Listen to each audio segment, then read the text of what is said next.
It started like any other night in the Warren household. The soft tick of the hallway clock echoed through the quiet, a steady rhythm that had long become part of the background noise. Outside, the wind moved through the trees with a gentle hiss, rattling a loose gutter. The small suburban neighborhood of Willow Ridge slept peacefully, its rows of identical homes tucked under the blanket of early spring darkness. Inside the house on Sycamore Lane, lights were out by 10. The mother, Laura, had checked in on her daughter Emily, as she always did. 14 years old, still sleeping with a stuffed fox tucked under her chin. Her long dark hair spilled across her pillow. Peaceful. Safe. The bedroom door clicked shut, and that was the last time anyone saw her. At 7:15 the next morning, Laura padded barefoot down the hall, rubbing sleep from her eyes. She knocked gently on Emily's door as always. Time to get up, sweetheart." No response. She turned the knob and stepped inside, expecting to see her daughter groaning under the blankets, refusing to face Monday morning. But the bed was empty. The blanket was folded down neatly, as if no one had ever slept there. The fox plush lay on the floor. The window was wide open, curtain fluttering like a flag of surrender. At first, Laura froze. Just for a second. Long enough for her brain to catch up to her eyes. Then she screamed. The police arrived within 20 minutes. Officers with serious expressions, clipboards, and questions. One of them inspected the window. No fingerprints. No mud tracks. No signs of a forced entry. The screen had been removed carefully, not cut or kicked in, just unlatched. Jack Warren, Emily's older brother, stood in the hallway, watching the scene unfold with a kind of numb disbelief. 17, tall for his age, with dark eyes that seemed permanently set in suspicion. He had woken to his mother's screaming and the sound of hurried footsteps. She didn't run away, he told the officer closest to him. She wouldn't just leave, but that's exactly what it looked like. No broken locks, no signs of struggle, nothing stolen, no footprints in the backyard. Just a girl, gone from a locked room in the middle of the night. The local news caught wind of it fast. 14-year-old girl missing without a trace. Helicopters buzzed overhead. Reporters knocked on the door. Volunteers handed out flyers with Emily's school photo, the one where her smile was just a little too big, like she didn't want to be in front of camera. Laura barely slept. She sat on the living room couch, clutching Emily's hoodie. Their father, Ben, who worked overnight shifts, returned home to a nightmare he couldn't wake up from. Meanwhile, Jack found himself stuck in a loop. He replayed that night again and again in his head. He hadn't heard anything. No footsteps, no car, no voices.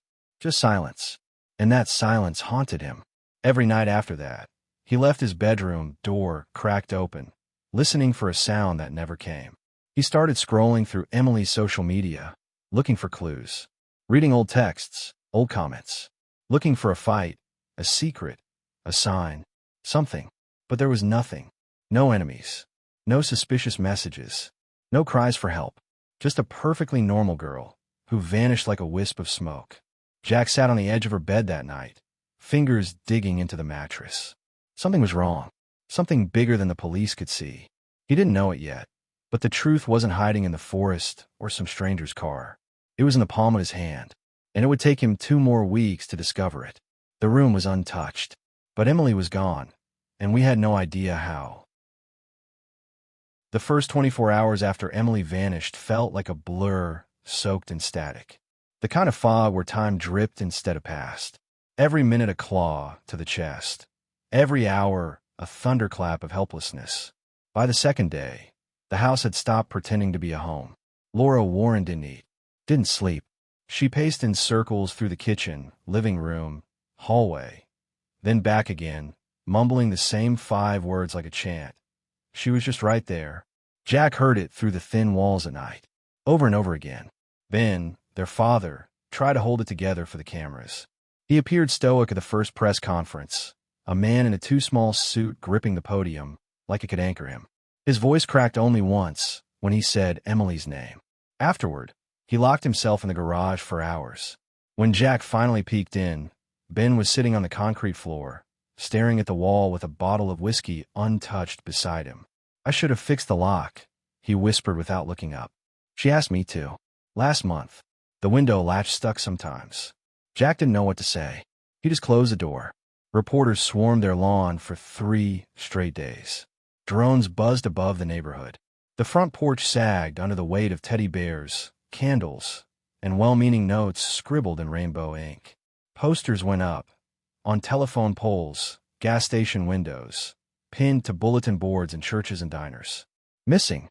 Emily Warren, age 14. Last seen in her bedroom on March 12th. If you know anything, call. The hotline rang nonstop. False leads poured in. People claiming they saw a girl matching Emily's description at a bus stop, a rest stop, a food court. Police chased each one. Came back empty every time. Jack retreated inward. He stopped going to school. Stopped answering texts. Instead, he sat in Emily's room for hours, replaying every conversation, every moment. Her laugh echoing in his mind, her last hug, the way she'd teased him about his hoodie collection, the last time she'd asked him to walk her to the library. He said no. He said he was tired. Now he couldn't stop wondering. If he'd gone with her, would something have changed? Would she still be here? One afternoon, while everyone else was out with detectives canvassing the neighborhood, Jack opened Emily's closet. It still smelled like her, coconut shampoo and vanilla gum. On the top shelf, buried behind a shoebox of old friendship bracelets, he found her phone. It was her first one, an old cracked Android she'd stopped using after Christmas when she got a newer model. Jack held it in his hand for a long time, thumb tracing the faded case. It was covered in tiny cartoon cats and chip glitter. He plugged it in, just to see. The screen stayed black. Dead battery. Maybe dead for good. But he didn't throw it out. He didn't tell anyone he had it, either. Instead, he slipped it into his desk drawer. And as the hours turned to days, and the days to 2 unbearable weeks, Jack held on to that one faint whisper of a thought. Maybe she left a trail. Maybe she wanted to be found. 2 weeks had crawled by since Emily vanished. Jack had stopped marking the days. Instead, he measured time by how many times his mother cried, how many times his father stared blankly at the dinner table without touching his food, how many times a cop had come by just to check in and leave with nothing new. The hope was thinning like air in a sealed room. Jack sat alone in his bedroom one rainy afternoon, the blinds drawn, the world muted by clouds and misery. The walls felt closer now, the silence heavier. His gaze drifted to the desk drawer. Emily's old phone. He hadn't touched it in days. Something about it unsettled him. How lifeless it felt in his hand, like holding someone's ghost. But today something pushed him. Desperation, maybe, or just the sick feeling that nobody else was going to find anything. He dug through the drawer, found the charger with the frayed cord, and sat cross-legged on the floor. He plugged the phone in. Nothing. He jiggled the cord, adjusted the angle. Then the screen buzzed faintly. Battery icon. Charging. Jack let out a shaky breath he hadn't realized he was holding. When the phone finally powered on, he expected to find old texts, photos, maybe a silly voice recording of Emily singing off-key in the car. But most of it was gone. Factory reset. No contacts. No browsing history. No messages. Almost too clean. He frowned, thumb hovering over the app screen. Everything looked normal. Calculator, camera, flashlight, settings. Then something strange. Just for a second. A flicker, an icon in the corner. It looked like an hourglass or a red eye. Jack couldn't tell. But it was there. And then it was gone. He blinked. What the hell was that? He tapped around. Nothing popped up. No app with that icon. Then, the phone's LED camera light flickered. Not on. Just a blink. Like a blink from an eye. Jack froze. The phone wasn't in camera mode. Nothing should have activated that light. He sat very still, staring at the black screen. Then it flickered again. He opened the camera app. Nothing odd. No photos. No videos. Just emptiness. Something wasn't right. Digging deeper, he pulled up the file manager. Most people didn't mess with the raw folders, the ones that stored hidden app data, system logs, background junk. But Jack started opening each one by one. Some were empty. Some held unreadable files. Then he found a folder labeled Echo. It was grayed out. Hidden. He tapped it. Inside one file. No extension. No name. Just a black square with a timestamp. March 12, 2:08 a.m. The exact night Emily disappeared. His fingers trembled. He tapped it. Nothing happened. He tried again. Still nothing. Then, the screen flashed, and something shifted on the home screen, barely noticeable. The wallpaper image blurred to the corners. The clock flickered, and the strange icon reappeared. This time it stayed. A small red circle with a dark center. No name. No function when pressed.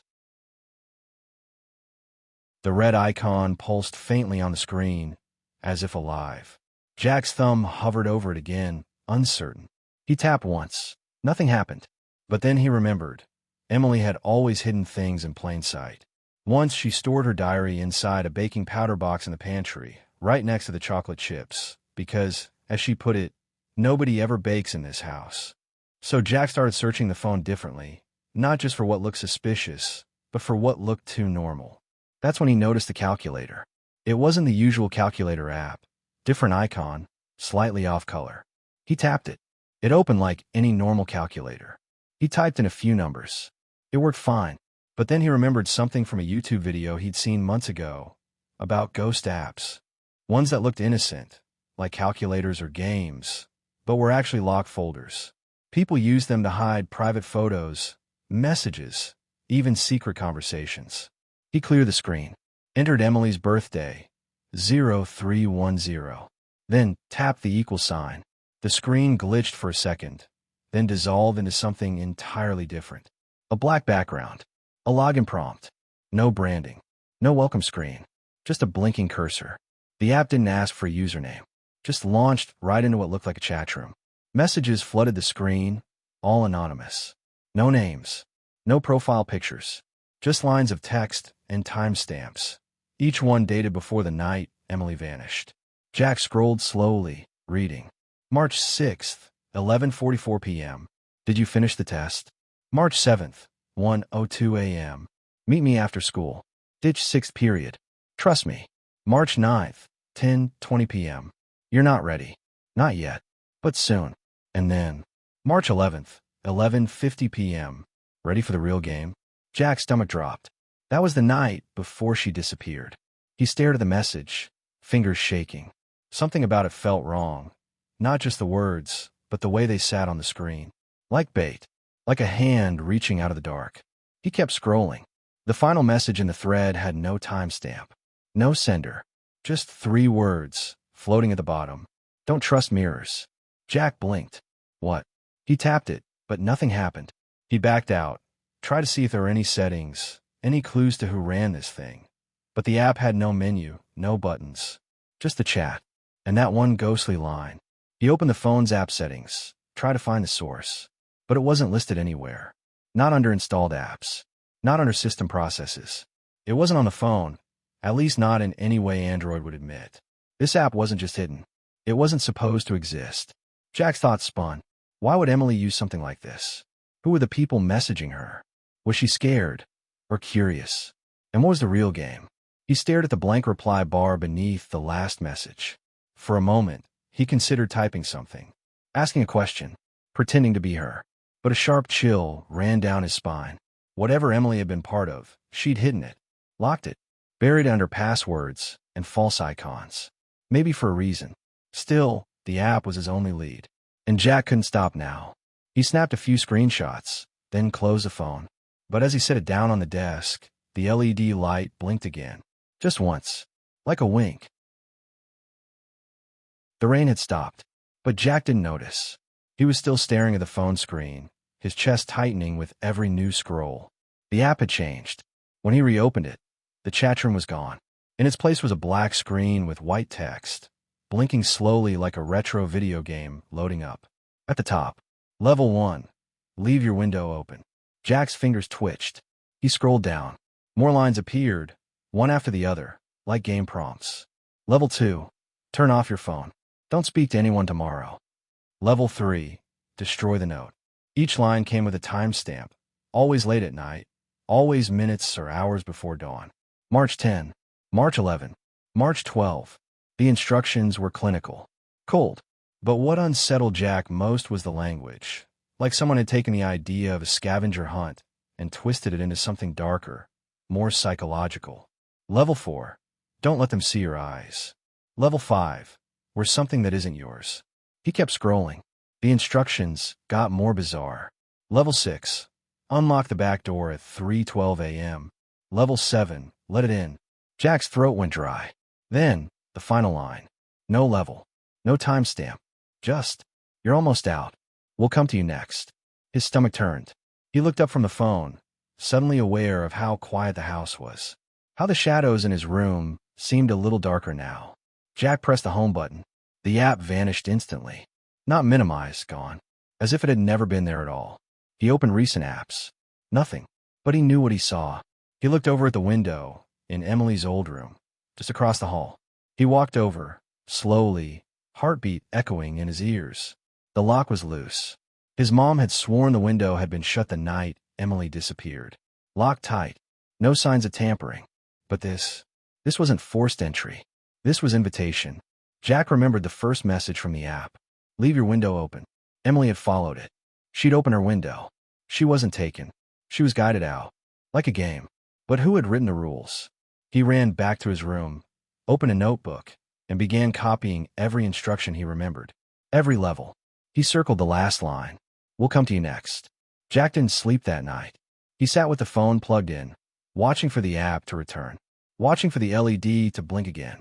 And it did, just before sunrise. One small flash. One whisper of a warning. And for the first time since Emily disappeared, Jack wasn't just scared. He was being watched. By the time the sun peaked over the horizon, Jack had already made up his mind. He couldn't do this alone. He raced down the stairs, 2 at a time, clutching Emily's phone like it held her heartbeat. His mother was in the kitchen, staring blankly at a cold cup of coffee.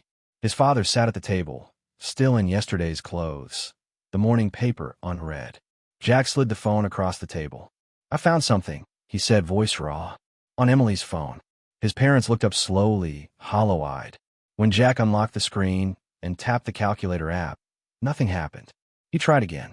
Typed in the birthday. Equal sign. Nothing. No black screen. No chat room. No levels. Just a regular calculator. No. Jack whispered. No, it was here. I saw it. I swear. His father's jaw tightened.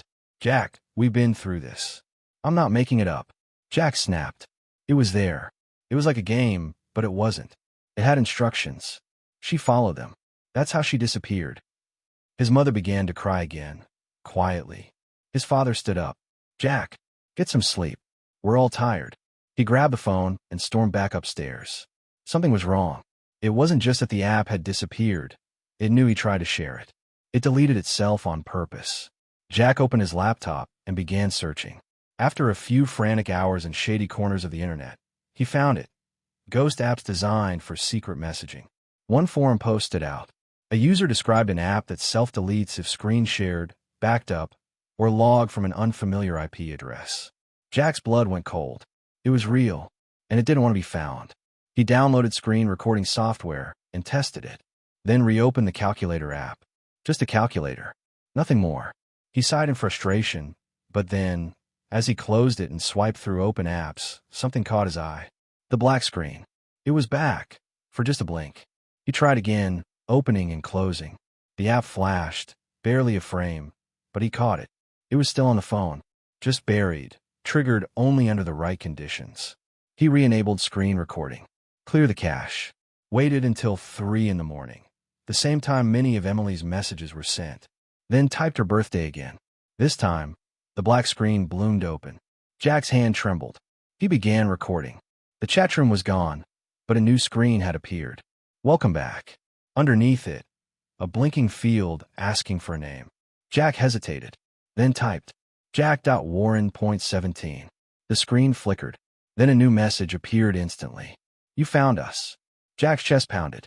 He kept the camera rolling as more lines filled the screen. Welcome to the game. Your first test will arrive soon.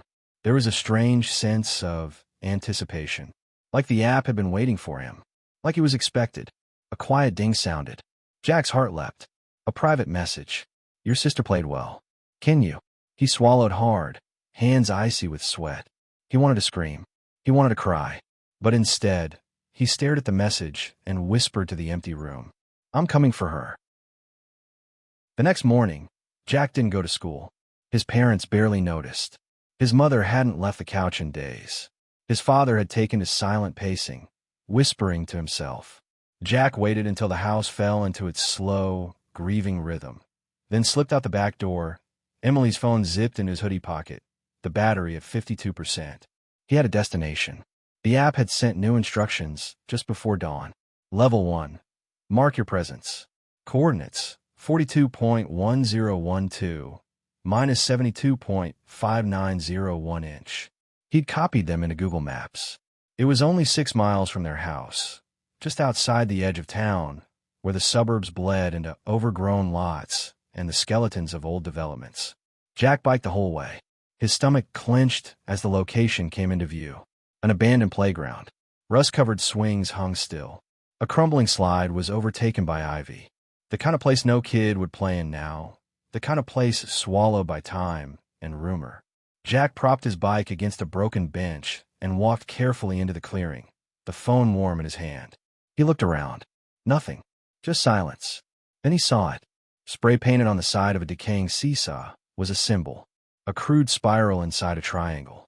It looked familiar. He rummaged through his backpack, pulling out one of Emily's old notebooks he'd taken from her drawer. Flipping through, his fingers stopped on a page halfway through. There it was. The same symbol, drawn in the margin, over and over, in pencil, in red ink, even etched into the paper, as though she'd pressed too hard. Jack felt cold. This wasn't a random dare. She had been here. She'd played the game, and now it wanted him to follow her trail.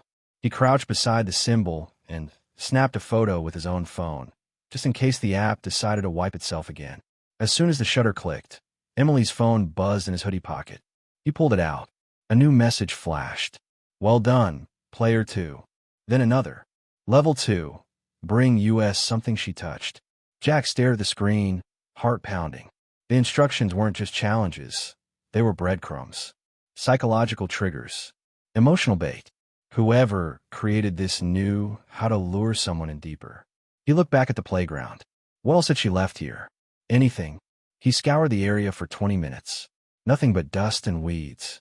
But then, behind the old climbing frame, half buried under leaves, a charm bracelet. Familiar. Emily's. He knelt down and picked it up. It was rusted, but intact. The tiny silver book charm still engraved with her initials, EW. He stood in the middle of that forgotten playground, surrounded by silence and decay, holding a memory of his sister like a relic. And for the first time in 2 weeks, he didn't feel alone. He felt watched. The wind stirred. Leaves rustled behind him. Jack turned. No one. But the phone buzzed again. Good. We see you. Jack couldn't sleep that night. The bracelet lay beside his bed like a haunting reminder. The symbol from the playground burned in his mind, and the latest message from the app, "We see you," looped through his thoughts like static. He needed answers. With Emily's phone charging beside him and his laptop open on his desk, Jack started searching. Deeply.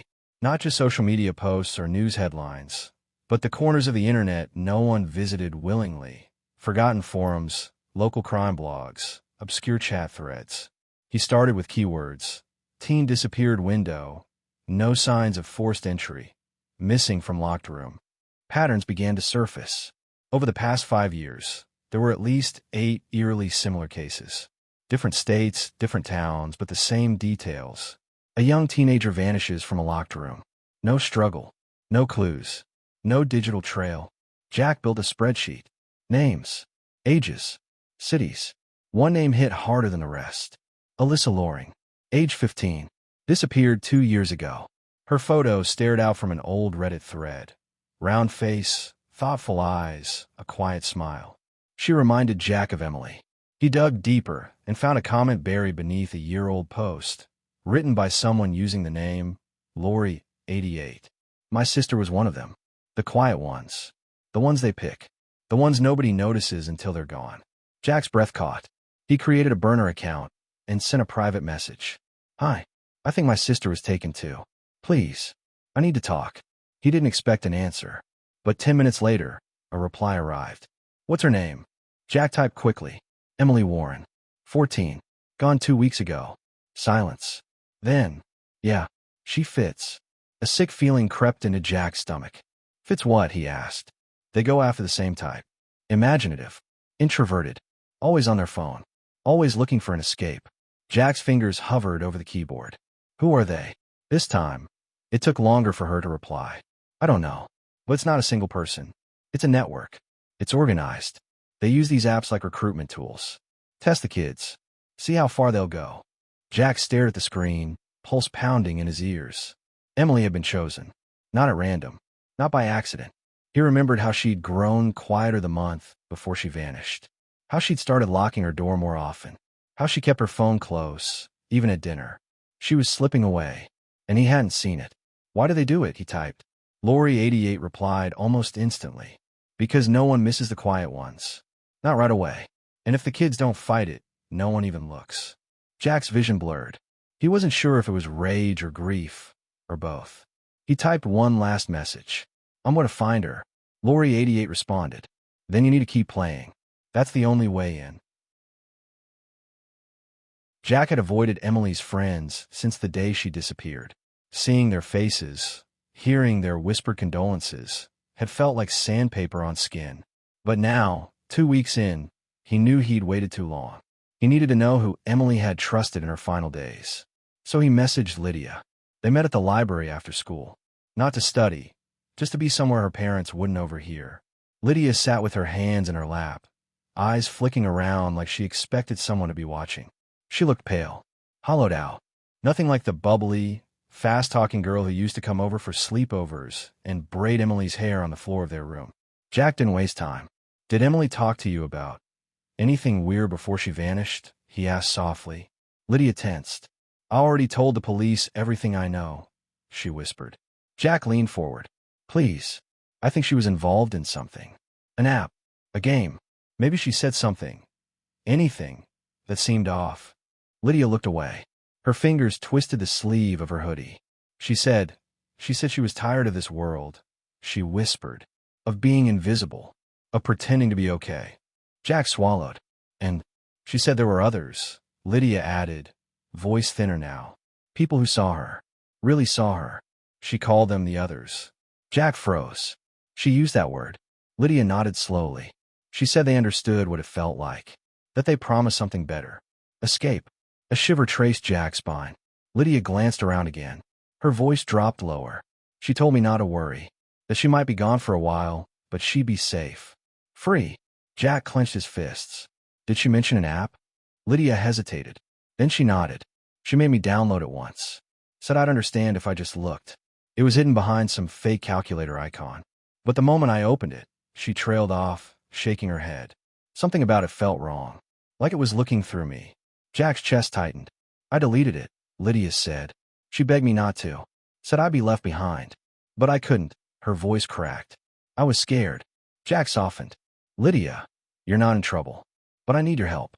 Did Emily ever mention a name? Someone specific? Lydia hesitated for a long moment. Then she nodded. Nova. The name hung in the air between them. She said Nova was one of the first. Like a guide.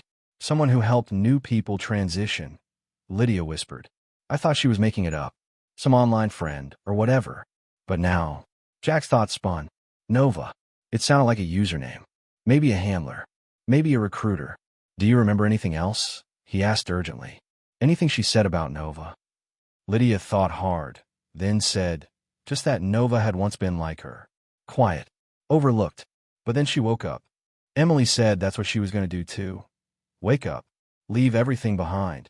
Jack sat back, feeling like the ground was shifting beneath him. Jack, Lydia said suddenly, voice trembling. You shouldn't go any deeper. If Nova's real, then they're watching you already. Jack met her eyes. I know. He stood, sliding Emily's phone back into his pocket. I have to find her anyway. It took Jack 3 sleepless nights and 4 burner accounts. Nova, or at least the digital shadow of who she'd once been, buried in an encrypted message board, one only accessible through Tor. He found a thread titled Echoes from the Others. Dozens of ghost stories from kids who'd almost vanished. And there, between 2 locked posts, was a message signed with a blinking icon, a stylized starburst. If you're reading this, you're already in. If you're looking for her, I was once her. N. Jack replied. Her name is Emily. She's my sister. I need to talk to you. Please. He didn't expect an answer, But at 2:07 a.m., his screen flashed. One new message. Meet me. Midnight. Abandoned rail yard off, Route 19. Come alone. Bring the phone. She was already there when he arrived. A woman in her 20s, hoodie pulled low, sitting on the rusted hood of a derelict truck. Her fingers moved constantly. On a cracked laptop. On a phone. On her hoodie strings. Always working. Always watching. You Jack. He nodded, clutching Emily's phone like it was made of glass. She gestured him closer, her eyes sharp beneath the hood. You've got her device. That's rare. Most of them vanish with everything. Jack handed it over. Nova plugged it into a small adapter and began scanning. I saw your messages, she said. You're either brave or really stupid. Maybe both. She gave the faintest smile. Your sister was in deep. And whoever got her good. Jack swallowed. You were in it too, weren't you? Nova's fingers paused for the first time. She looked up. Yeah. 7 years ago. I was 16. I didn't have a brother to come looking. Jack waited. Nova unplugged the adapter. Here's what you need to know. That app? It's not an app. It's a trap. She stood and began pacing. It uses dark web architecture, designed to vanish the second someone tries to expose it. And it doesn't just collect users. It profiles them, tests them, watches how they respond to fear, secrecy, control. Jack listened, his stomach sinking. It maps your GPS, listens through the mic, watches through the camera. Every time your sister followed a level, it was logging her compliance, her obedience. He clenched his fists. What? Nova turned, her expression hard now. Because it's a grooming tool. They make kids feel like they're chosen, like they're special. But they're not. They're being owned. Silence. Jack stared at the ground. All the loneliness, the late nights, the secrets, they feed on that, Nova continued. They promise escape. But what they're really offering is erasure. He looked up, eyes burning. Can we find her? Nova took a breath. Maybe. But we have to play by their rules. That means finishing the levels, following the map, getting close enough to see what's behind the curtain. Jack hesitated. And if I get too close, then you disappear too. She handed the phone back. But you won't be alone, she added. Not this time. The night air felt thick as Jack and Nova stood outside her makeshift workstation in an alley, staring at the decrypted logins on the screen of a battered laptop.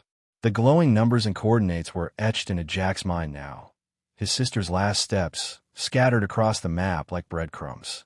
Each one led to the same place, a cabin, deep in the woods, hidden by layers of old-growth trees. They've been tracking her all along, Nova said, her voice barely above a whisper. If they're using GPS, they know you're looking. She glanced over her shoulder, as if expecting someone to appear. They don't like dropouts. They don't like when people get too close. Jack clenched his jaw, feeling the weight of her warning. Then we'll be careful. We won't give them a chance to catch on. Nova nodded, but Jack could see the flicker of doubt in her eyes. She had been through this before. She knew the risks. But they didn't have a choice. By the time they were on the road, heading out of town, the weight of their mission sank in. Every mile closer to the cabin felt like stepping deeper into the unknown. The map on Jack's phone guided them, the path becoming narrower as the trees closed in around them. The wind howled through the night, and the road was little more than dirt and rocks. But Nova kept driving, her eyes focused on the trail ahead. What's going to happen if we find her? Jack asked, his voice tight. Nova's hands gripped the wheel so hard her knuckles were white. You need to prepare for the possibility that she's not the girl you remember anymore. This place, this thing they've pulled her into, it changes people. She might not recognize you. Jack swallowed hard. I don't care. I'll bring her back. They reached the cabin just before dawn, the sky still dark, the trees like sentinels watching them from the shadows. The cabin itself was small, weather-beaten, its windows boarded up with rotting planks. A single light flickered from inside, but no one moved. We're going in, Jack said, already getting out of the car. Nova hesitated, then followed. They moved quickly, quietly, staying to the shadows. Nova had insisted they leave their phones in the car. Anything that might be tracked or tapped could give them away. The only thing Jack carried was a flashlight and his sister's phone. The door creaked open with ease. No lock, just a rusty hinge. The inside was dim, covered in dust and cobwebs, but the faint glow from a single light bulb illuminated the far corner. Jack's heart pounded as they moved forward. Then he saw it. A small wooden table, littered with papers. Drawings. His sister's drawings. Scrawled on the sheets were familiar symbols. The ones he'd seen in Emily's notebook. The ones that had haunted his thoughts for days. There were sketches of dark figures standing around a glowing light, surrounded by circles and triangles. A note on the side read, "We are not the chosen. We are the ones who choose." Jack's fingers trembled as he picked up one of the pages. "She was here," he whispered, his voice hoarse. "She left this for me. She wanted me to find her." Nova moved past him, inspecting the room. She stopped when she saw something by the corner of the table, something that made her take a sharp breath. Emily's bracelet. A small, silver bangle. It was worn, but unmistakable. Jack had bought it for her years ago, for her birthday. It was the one piece of jewelry that always stayed on her wrist. "She's been here," Jack repeated, more to himself now. He felt the weight of everything. Every second of his search, every step he'd taken to get here, all crashing down. She was real. She was close. Nova stood motionless. "We have to be careful. They'll be watching. We're not the only ones here." Jack looked up at her. "Then we find her. Now." They moved deeper into the cabin, searching every corner. But what they found next wasn't what Jack expected. On the floor, behind a stack of crates, was something far darker. A hidden door. And behind it, a passage that led into the earth. Jack's heart stopped. "This is it," Nova whispered. "This is where it ends." The moment Jack stepped toward the hidden door, something sharp and cold clamped down on his wrist. He barely had time to react before a figure in a black mask emerged from the shadows, followed by another. Both moved with the fluid precision of trained professionals, and Jack barely had time to inhale before his vision blurred, a black cloth pressed over his face, plunging him into darkness. His arms were bound tightly, and his body was shoved forward. The smell of damp earth and the creak of heavy wooden doors filled the air as they moved deeper into the underground passage. He tried to fight, his heart pounding against his ribs, but the hands that held him were unyielding. The fear that gnawed at him twisted deeper as he realized just how deep this thing went. This was no game. This was something much darker. They dragged him through a narrow, dimly lit corridor, the walls wet and cold, until they reached a steel door. It opened with a groan, and Jack was shoved into a small, stark room. The door slammed shut behind him. The room was empty save for 2 chairs, one already occupied by a man, the other vacant. Jack's heart raced, his breath shallow. The 2 masked figures stood on either side of the door, silent, waiting. Jack tried to make sense of it all. The app, the game, the trail he had followed. It all led to this, an underground network of some kind, where they preyed on kids like Emily. But now it was his turn. His curiosity had gotten him caught, just as they had warned. The man in the chair watched him with cold eyes, his hands folded on his lap, a faint smirk on his lips. "Not the brightest move, is it?" he said, his voice smooth and calculating. "You weren't invited, but here you are." Jack's mind spun, trying to piece together anything he could about this man, about this place, but there was nothing. Just blank space where the answers should be. The other masked figure stepped forward, removing his gloves slowly. "What did you think would happen, Jack?" Jack's eyes darted between them. "Where is she? Emily, where is my sister?" The man smirked again. "She's here, if you must know. But you'll have to be patient. It takes time for them to adjust. You see, the game is about control. The kind of control that takes away everything. Everything you think you know. And soon, you'll understand." Jack's heart skipped a beat. "Emily is alive," he whispered, more to himself than to them. The words hung in the air, a fragile hope that had just become real. "She's still adjusting," the masked figure repeated, his voice colder this time. "It takes time." The words hit Jack like a punch to the gut. His sister is here, alive, but lost in whatever this dark world was. Jack leaned forward, his voice hoarse with urgency. "What have you done to her?" The man in the chair leaned back, his fingers steepled, a cruel smile playing at the corner of his mouth. "What we do to them? We free them. You should be thanking us. We've given her a choice that you never could." Jack's stomach turned as he pieced together the implications. Emily had chosen this. She had followed the app's instructions, had followed them willingly. She hadn't been taken against her will. They had twisted her mind into believing that the game was her only way out. But out of what? Let me see her, Jack demanded, his voice breaking. She's my sister. She's not like you. The man's expression softened just slightly, but there was no pity in his gaze. We don't give what's ours back so easily. The other masked figure stepped forward. There's a process. We've been patient with her. She's learning what it means to belong, to be a part of something greater than herself. He paused, watching Jack closely. But you're a distraction, and distractions don't last long here. Jack's pulse quickened. I'm not leaving without her.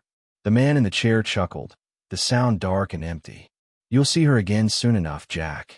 But be careful what you wish for. Sometimes, the truth is more than you can handle.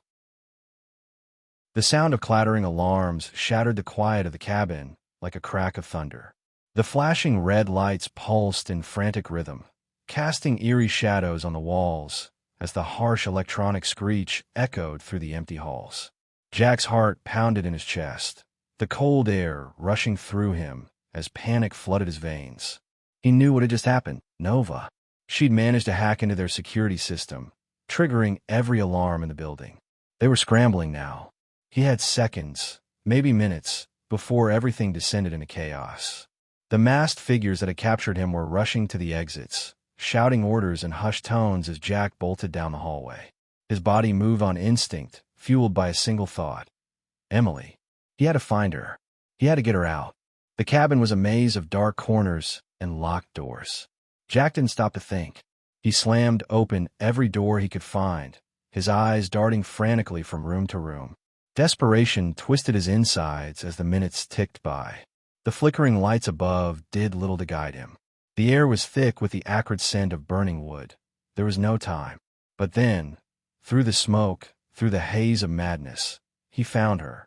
It was in a small, dimly lit room at the back of the cabin, behind a door that seemed to be locked for far too long. She was sitting in the corner, her back pressed against the wall, knees pulled to her chest. Her skin was pale, her hair matted and unkempt. But her eyes, those eyes, were vacant, lifeless. She was here, but she was a ghost of the sister Jack once knew. Emily, Jack whispered, his voice hoarse. His breath caught in his throat as he rushed to her side. It's me. Jack, I'm here. Her head snapped up slowly, her eyes meeting his with a flicker of recognition. But there was no warmth there, no spark of the person he once shared a life with. It was like looking at a stranger trapped inside her own body. They said you wouldn't come, she whispered, her voice barely audible. The words hit him like a physical blow. They'd told her, whoever they were, that he wouldn't come, that he would abandon her, that she was alone. The thought made Jack's blood run cold, his hands shaking as he reached for her, pulling her into his arms. It's me, Emily. I'm here to take you home. We're getting out. His voice was firm now, urgent, as if his words alone could break through whatever grip the game had on her. But she didn't respond. She didn't even move. Her eyes stared past him, blank, as if she didn't believe him. Please, Emily, come on, he urged, his hands trembling as he helped her to her feet. Her body felt like dead weight in his arms, but he didn't care. He had to get her out. He had to save her. Suddenly, the door slammed open behind them, and two masked figures charged into the room, blocking the only exit. They were too fast. Too many. Jack knew he didn't stand a chance in a fight. But just as quickly as they had appeared, the cabin exploded into chaos. The walls shook with the force of something massive crashing down, and the air was filled with the shrill wail of more alarms. The building was starting to burn. Smoke filled the air, and firelight flickered from the other rooms. The masked figures froze for a second, their attention diverted to the danger closing in on them. Jack didn't wait. He grabbed Emily and shoved past them, taking her with him. They didn't even hesitate. The heat from a fire was overwhelming, the scent of smoke choking them, but they kept moving. Jack's legs burned as he pulled Emily through the smoke-filled hallway. He could hear the sound of footsteps behind them, but he focused on getting her out. The door ahead loomed like a dark promise of escape. They burst through the door, spilling out into the night, the crackling of fire hot on their heels. Jack barely noticed the flames licking the walls as they ran, the air thick with smoke, but he didn't stop. Not yet. He had to get them far enough away. The world was a blur of red and orange as they stumbled into the forest. Jack felt his pulse pounding in his ears as he kept his grip tight on Emily, guiding her through the underbrush. The fire's roar behind them was deafening, but they couldn't stop. They kept running until they reached the side of the highway, their clothes singed and their faces covered in soot. Jack didn't slow down until they were safely in the dark, away from the inferno.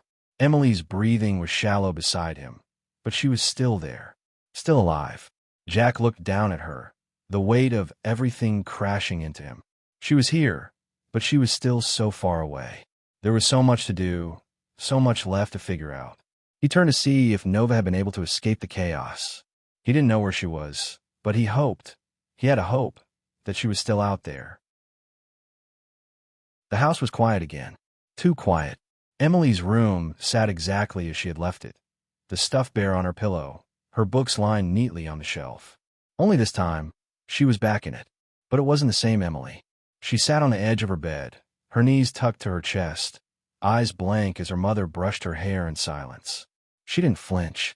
She didn't speak. She didn't cry. It had been 3 days since Jack brought her home, carrying her out of that burning cabin like she was made of glass. The hospital had cleared her physically. No visible injuries. No signs of abuse. But her mind, that was where the scars lived now. And they ran deep. The police came in full force that first night. Jack gave them everything. The photos, the screen recordings, the trail to the cabin. Nova sent what she had before disappearing again. But by the time authorities reached the site, it was nothing but ash and smoke. No bodies. No masked figures. No underground bunker. The place had vanished like a ghost town swallowed by fire. The app, gone. Jack had tried to reload it on Emily's phone. He even tried from his own. But every trace had been wiped. The folder with the screenshots, empty. The screen recordings, corrupted. The GPS logs, erased. It was like it had never existed. No suspects. No leads. No arrests. Just a missing girl found. And a family trying to understand what she'd become. Jack sat on the back porch most nights now, staring at the horizon. The backyard hadn't changed. Same creaky swing set. Same grass worn down where Emily used to run barefoot every summer. But Jack had changed. So had she. Therapy started the next week. Emily didn't talk during the first few sessions. The therapist said that was normal. She's in protective silence, she'd explained. Sometimes the mind hides what it's not ready to face. Jack didn't argue. He'd started therapy too. He talked about the guilt, the what-ifs, the nights he replayed her disappearance in his mind, wondering if he could have done something, wondering if she had screamed and he hadn't heard. He talked about the app, about the voice that whispered, "You found us," about Nova, who'd saved their lives but now wouldn't answer his messages. And he talked about the moment he found Emily in that room, how she looked at him like she wasn't sure he was real, how she whispered, "They said you wouldn't come," like she had already made peace with being forgotten. One afternoon, a week after Emily returned, Jack passed her in the hallway. She didn't speak, just stopped and looked up at him. For the first time, her eyes weren't empty. They were scared, fragile, but something flickered there, recognition. Jack didn't say a word. He just reached out and gently touched her shoulder. And she let him. That night, he sat with her on the edge of her bed. The air was heavy with unspoken things, but they didn't need words. He handed her one of her sketchbooks, the one she used to draw in when she couldn't sleep. She opened it slowly. Her fingers traced the old pencil marks. Then, without looking at him, she whispered, "They watched us through the mirror." Jack didn't ask what it meant. He didn't press. He just nodded, gently, and stayed by her side. Later, when their parents had gone to bed, he walked outside and stared up at the stars, the same ones they used to count together when they were kids. Back before all this. Back when monsters only lived in fairy tales. She came back, Jack said quietly, to no one in particular. But part of her is still lost. He didn't know if they'd ever get that part back. But he wasn't going to stop trying.